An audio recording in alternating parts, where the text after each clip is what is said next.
पिछले लेक्चर्स में हमने रियल नंबर्स की प्रॉपर्टीज को स्टडी किया। इस लेक्चर में हम एक्सरसाइज नंबर 1.1 के क्वेश्चंस को सॉल्व करेंगे।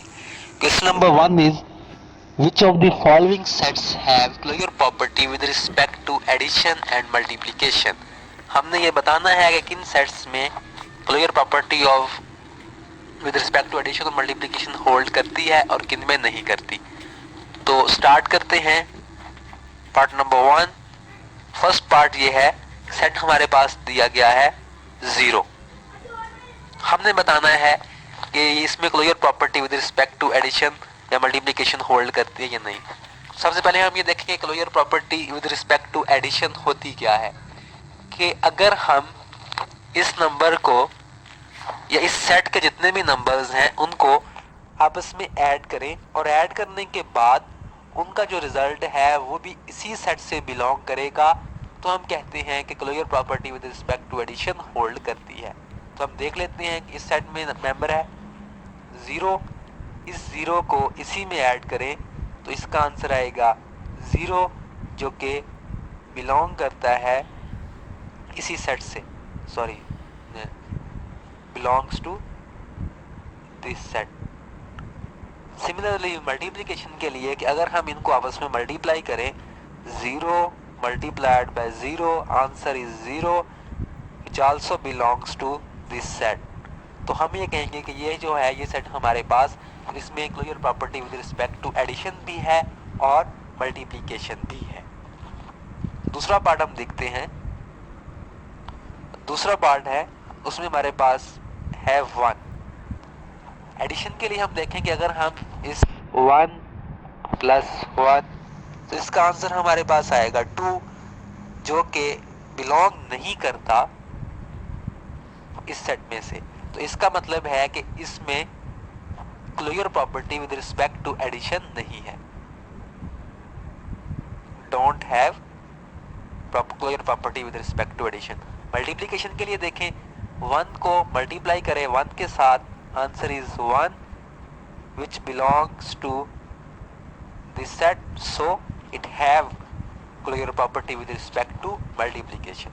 Similarly बाकी जो क्वेश्चंस हैं उनको भी आपने ऐसे ही करना है कि उनको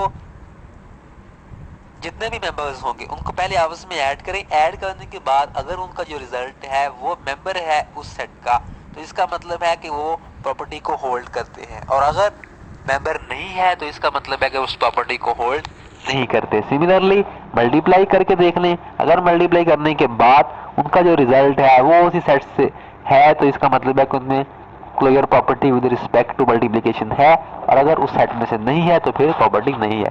इसका आखिरी पार्ट में कर लेता हूँ, थोड़ा सा लंबा है। उसमें हमारे पास सेट दिया गया है 1 एंड -1। तो आप इस तरह करें कि इनका एडिशन का एक टेबल बना लें।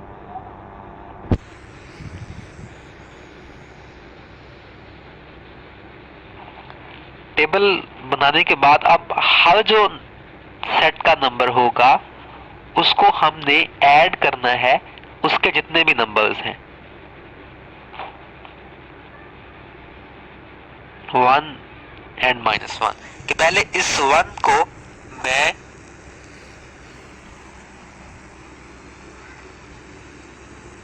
ऐड करूंगा। 1 को जब मैं इस 1 में ऐड करता हूं तो 1 + 1 इज 2, और जब 1 को इस -1 में ऐड करता हूं तो 1 - 1 इज 0।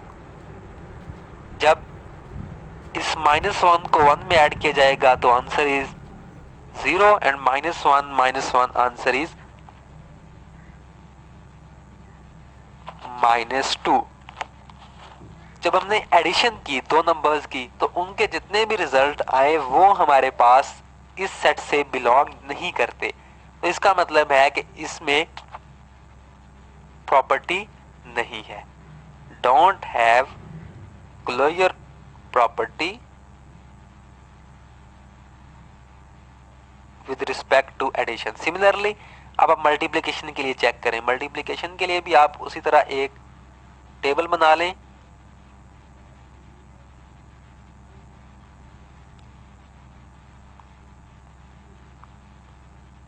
1, -1, 1 एंड -1। 1 को पहले आप 1 से मल्टीप्लाई करें, आंसर इज 1। 1 को -1 से मल्टीप्लाई करें, आंसर इज -1। -1 को 1 से मल्टीप्लाई करें, आंसर इज -1 एंड -1 को -1 से मल्टीप्लाई करें, आंसर इज +1। जितने भी हमारे पास आंसर्स आए हैं, ये वाले आंसर्स, ये सारे अगर इस सेट से बिलोंग कर रहे हैं तो इसका मतलब उसमें प्रॉपर्टी है। तो इसके आंसर्स 1 वो भी बिलोंग करता है और -1 वो भी बिलोंग करता है। सो इस सेट में closure property with respect to multiplication तो है, लेकिन closure property with respect to addition नहीं है। इसी तरीके से आप इसके बाकी पार्ट्स को भी करेंगे कि आपस में चेक करते जाएं, अगर उनके जो आंसर हैं वो उसी सेट में से आए तो। Then question number 2, question number 2 is name the property used in the following equations. हमारे पास इक्वेशंस दी गई हैं, उसमें हमने ये बताना है कि रियल नंबर की कौन सी प्रॉपर्टी यूज की गई है। पहली इक्वेशन है 4 + 9 इज इक्वल टू 9 + 4। तो अब देखें कि इस प्रॉपर्टी, सबसे पहले तो ये एडिशन की प्रॉपर्टी है, ठीक। दूसरा, इसमें हुआ क्या है? हुआ ये है कि जो दो नंबर्स हैं उनका अगर हम ऑर्डर चेंज कर दें तो तब भी वो हमारे पास सेम आपस में इक्वल रहेंगे। तो हम प्रॉपर्टी देखेंगे वो कौन सी प्रॉपर्टी थी कि जब हम ऑर्डर चेंज करते थे तब भी वो हमारे पास सेम रहते थे। तो अगर हम थोड़ा सा अपना वो बैक वाले लेक्चर्स में माइंड यूज करें थोड़ा सा, तो वो commutative property with respect to addition थी।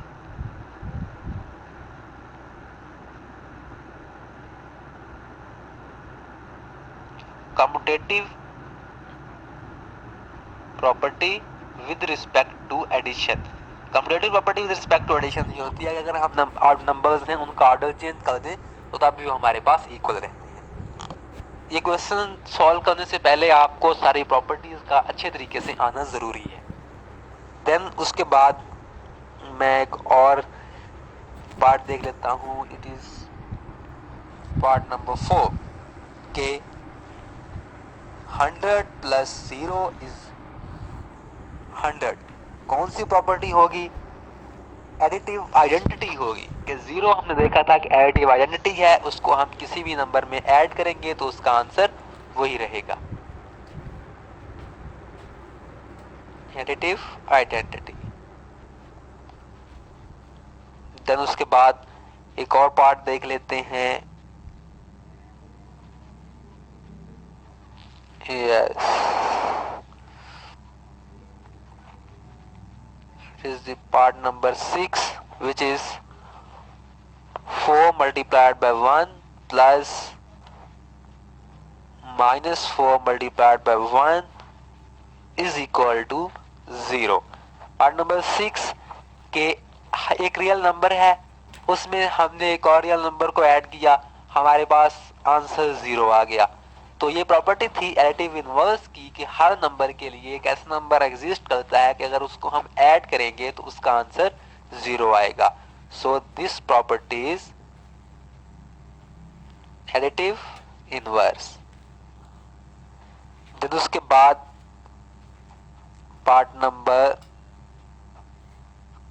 9, उसमें इक्वेशन है a into b minus c is equal to A B minus A C के दो नंबर्स आपस में सबट्रैक्ट हो रहे हैं और तीसरा नंबर उनसे मल्टीप्लाई हो रहा है, तो वो दोनों से अंदर मल्टीप्लाई होगा।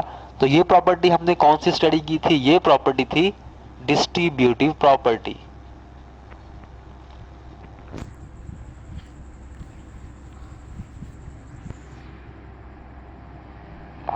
देन उसके बाद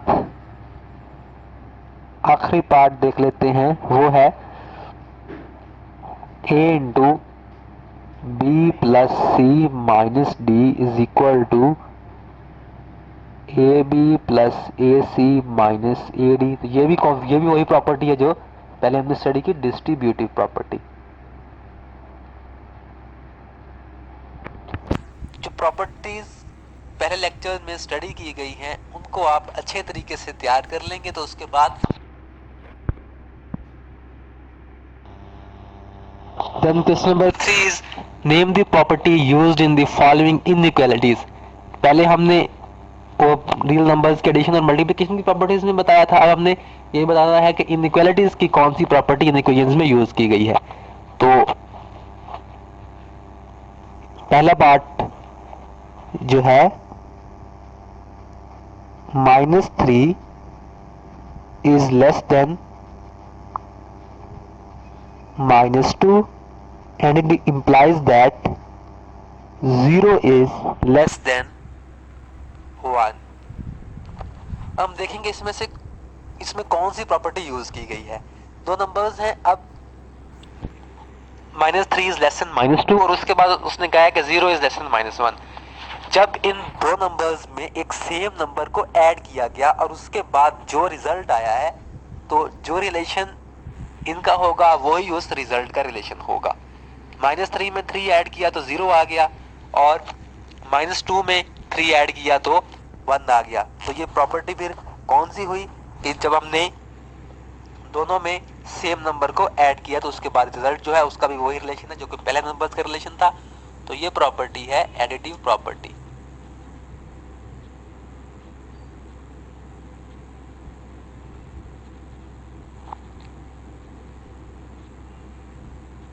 Then second part is -5 is less than -4 and it implies that 20 is greater than 16। दो नंबर्स हैं आपस में एक दूसरे से लेस है, लेकिन उनके बाद जो रिजल्ट है वो आपस में एक दूसरे से ग्रेटर है। एक तो उनका जो है वो रिलेशन चेंज हो गया, यानी कि जो लेस देन वाला था वो ग्रेटर हो गया। इसका मतलब है कि इनको किसी नेगेटिव नंबर से मल्टीप्लाई किया गया है और उसके बाद जो रिजल्ट आया है तो उसकी जो साइन है वो चेंज हो गई। सो this property is multiplicative property.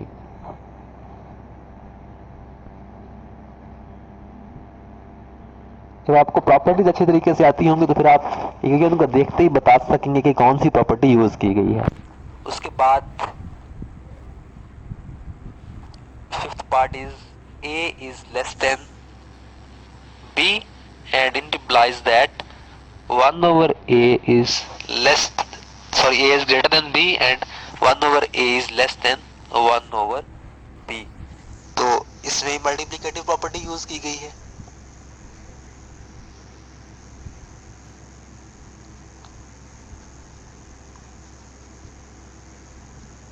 तो आपने सबसे पहले तो प्रॉपर्टीज वाले जो लेक्चर्स हैं उनको अच्छे तरीके से देखें, प्रॉपर्टीज को याद करें और उसके बाद फिर आप इस तरह की जो एग्जांपल्स हैं उनको ट्राई करें कि क्यों।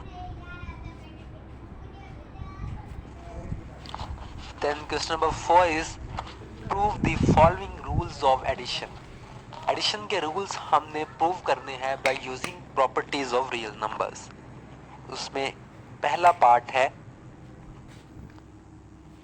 A over C plus B over C is equal to A plus B over C।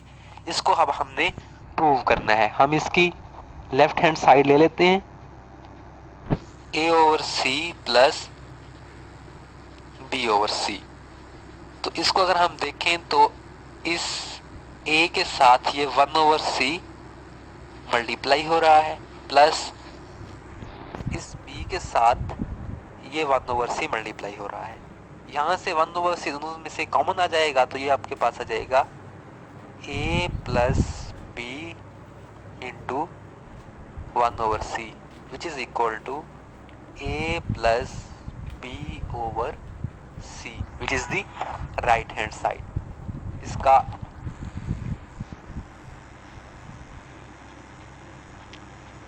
दूसरा पार्ट वो भी बिल्कुल इसी तरीके से है। दूसरा पार्ट है A over B plus C over D is equal to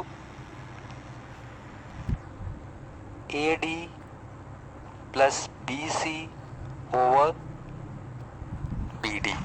तो इसमें भी हम इसकी लेफ्ट हैंड साइड लेते हैं A over B plus C over D it is equal to के अगर इस ए ओवर बी को मल्टीप्लाई किया जाए किसी सेम नंबर के साथ और उसी से डिवाइड किया जाए तो कोई फर्क नहीं पड़ता, ठीक है, D into 1 over D. Similarly अगर इस सी ओवर डी को मल्टीप्लाई किया जाए सेम नंबर से और उसी से डिवाइड किया जाए तो उससे भी कोई फर्क नहीं पड़ता, तो b into 1 over B multiplied by c over d। इसको मैंने d से मल्टीप्लाई कर दिया, d से डिवाइड कर दिया और इसको मैंने b से मल्टीप्लाई कर दिया और b से ही डिवाइड कर दिया। अब ये हमारे पास अगर मैं इसको ये कर दूं कि जो न्यूमरेटर वाले टर्म्स हैं उनको अलग करके लिख लूँ, डिनोमिनेटर वाले जो टर्म्स हैं उनको अलग करके लिखूँ, तो ये हमारे पास हो जाएगा a multiplied by d multiplied by 1 over b multiplied by 1 over d plus similarly यहाँ पे ये हमारे पास हो जाएगा b multiplied by c multiplied by 1 over b multiplied by 1 over d। यहाँ से अगर हम देखें तो 1 ओवर b और 1 ओवर d जो है दोनों में से कॉमन आ रहा है, तो ये हो जाएगा ad plus bc multiplied by 1 over bd which is equal to ad plus bc over bd। वैसे तो हम सिंपली इनको एलसीएम लेकर भी ऐड कर सकते थे, लेकिन हमने इनको प्रूव करना था, तो प्रूव करने के लिए पहले हमने जो इसका डिनोमिनेटर था उसको मल्टीप्लाई किया और डिवाइड किया इस साइड पे, और जो इसका डिनोमिनेटर था उसको मल्टीप्लाई और डिवाइड किया इस साइड पे, फिर वहां से उनको अलग अलग कर